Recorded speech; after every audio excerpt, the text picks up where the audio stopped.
in fact, they put language in there that says, sort of satisfies the southern states and says, well, we're not going to let Congress do anything about this issue for another 20 years.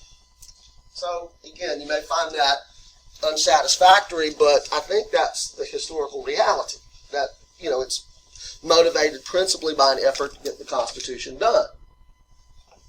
Yep. Is that kind of similar to like with Abraham Lincoln and his, when he was talking about maintaining the Union, in the sense that he had them all freed if that was maintaining the Union, have them all still see slaves if that was Well, there were two really big issues for Lincoln that you know, made the Civil War necessary. One, obviously, was the institution of slavery, and I think that Lincoln also was somebody, you know, now we're talking like 80 years later, or 60 years later, anyway, or 70 years later, anyway. So in the 1860s, you know, I think Lincoln was one of those who, you know, believed in the abolition of slavery, that thought that slavery should be abolished. He also was very practical, though. But the other big issue for him was maintaining the Union, right? That this principle that states can't just secede because they vote to secede. I mean, you don't have the Civil War without the institution of slavery and the effort to abolish slavery, but it's also for Lincoln very much about that as well. Okay, so again, the broad point here is that the Constitution in its original language does not deal directly with the slaves or the institution of slavery, but that changes in a big way after the Civil War. After the Civil War, 3 amendments are added to the Constitution. The 13th Amendment in 1865, which prohibited slavery in the United States. The 15th Amendment, which established the right of citizens to vote regardless of race, creed, color, or previous condition of servitude. And the 14th Amendment, which is the most important for us in our discussion, the 14th Amendment, which has several important parts, but the part that we're interested in right now is that Equal Protection Clause. It's the one that says, nor shall any state deprive persons within their jurisdiction equal protection of the laws. And look at that, I made the mistake of putting the word citizens in there, and it really shouldn't say citizens, it should say persons. Okay? Right? Yeah, on the 14th Amendment, yeah. It should say persons. The language of the 14th Amendment says, and I'll show it to you here in just a second, says, nor shall any state deprive to any person within its jurisdiction the equal protection of the laws. But we've looked at the 14th Amendment previously. I tell you what, let's actually go ahead and do it now. Let's look at the language of the... Let me get this to go forward. There we go. Section 1 of the 14th Amendment says, all persons born or naturalized in the United States. That's the part that I'm suggesting to you, the use of the word persons, right? At any rate, all persons born or naturalized in the United States and subject to the jurisdiction thereof are citizens of the United States and of the state wherein they reside.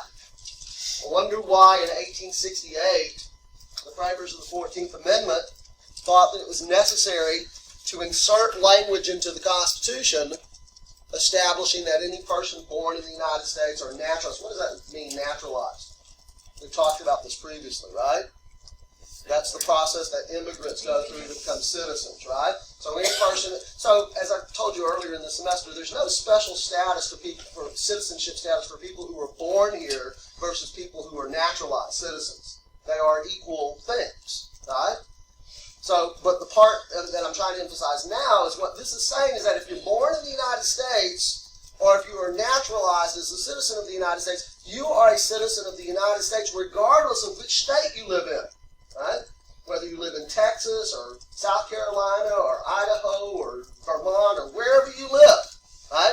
You are a citizen of the United States and therefore a citizen of the state wherein you reside. You see, up until that point, the question of what determines citizenship status was not clear. And in fact, in practice, what it really meant was that the states determined who were citizens and who were not citizens. And if a state could determine who was a citizen and who was not a citizen, they could also, therefore, determine who had citizenship rights and who did not have citizenship rights. And so what are the framers of the 14th Amendment concerned about, do you think? What is on the mind? I mean, look, the year is very important here, okay? Absolutely critical for you to understand the context the history with which this amendment was framed. Okay, the Civil War is recently concluded. Okay, Congress, which proposes these amendments, is dominated by Republicans. Okay, and even though we haven't really had a chance to get to it yet, they have some very ambitious ideas about racial equality and civil rights without regard to race. What all I'm really trying to get you to understand is that the framers of the 14th Amendment are concerned that the states, particularly the former Confederate states, might deny citizenship status to former slaves in order to deprive them of full citizenship rights. It's their concern about full rights and privileges without respect to race that motivates the 14th Amendment. Okay. So the Equal Protection Clause is what we're dealing with now. We've previously dealt with this Due Process Clause, right? When the topics that we were talking about on civil liberties, like the right of, free worship and the right of free speech and the right to privacy. But now we're interested in this Equal Protection Clause. And the other part that I'm going to throw up here for you to look at, because it's very important, is Section 5. We don't need to worry about Sections 2, 3, and 4. Okay? Section 5 is very important. It simply reads that Congress shall have the power to enforce, by appropriate legislation, the provisions of this article.